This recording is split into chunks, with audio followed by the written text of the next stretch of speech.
Brilliance Audio presents Catching Him by Aurora Rose Reynolds. Performed by Carly Robbins and Alexander Sendies. I pick up my cat from his perch on the window ledge before I open the front door to check my mailbox. Since I'm not dressed yet, I stay inside and reach one hand out while I hold Mouse's small wiggling body firmly against me with the other. I flip the lid and start to reach into the box, but stop and wrap my arms around him when he squirms to get down. "No way, sir. Not today." My hold on him tightens, but it's not enough. He slips from my grasp, and I watch in slow motion as he lands on all four paws, takes off across my porch, and then heads down the 3 steps into the yard. "Mouse!" He stops to look at me over his furry gray shoulder, like he's asking, "What?" "Come on, baby. Come here." I start toward him slowly, hoping that if I'm slow, I can get close enough to grab him. He tips his head to the side, blinking at me before he takes off again toward the house next door.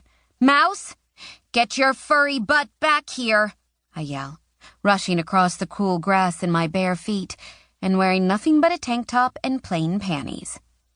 I glimpse his tail as he runs to the back of the house next door, and I pick up speed, only to stop suddenly once I turn the corner and spot him sitting on the ledge of an open window, licking his paw. "Please don't do this," I beg him, taking careful steps in his direction. "Please, just stop."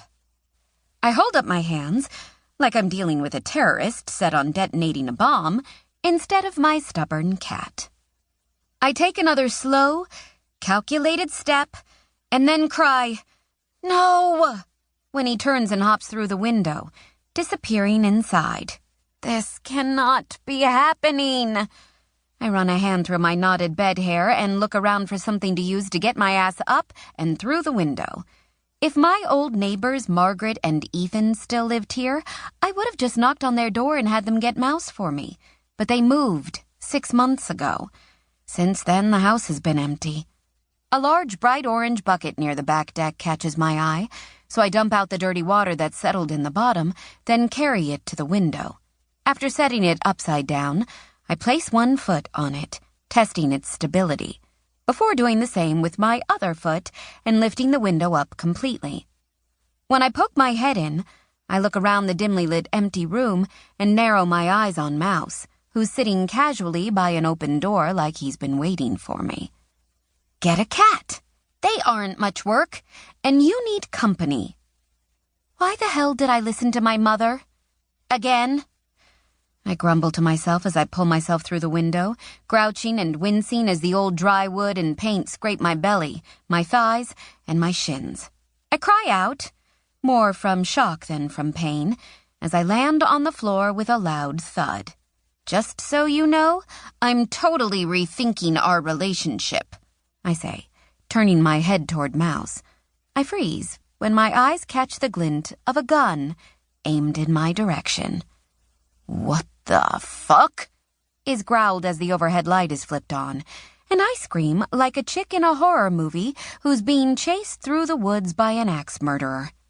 "Jesus, I'm not gonna fucking shoot you," a deep voice says, and I peek out from between my fingers, which are covering my face.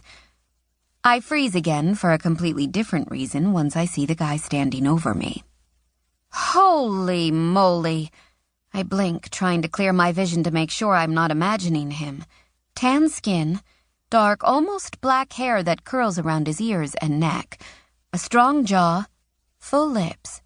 Add to that broad shoulders and 6-pack abs that are visible because he's totally shirtless and totally right in front of me, wearing nothing but a pair of gray sweats. "What the fuck are you doing breaking into my house?" he barks, and I pull my eyes away from his and look around for the reason I broke into his house. "Hello?" he calls when I don't respond, sounding annoyed. I frown when I don't spot the reason for me being in this stupid mess. Feeling heat hit my legs and chest, I look up, and my eyes flare when I notice his gaze on me. All of me.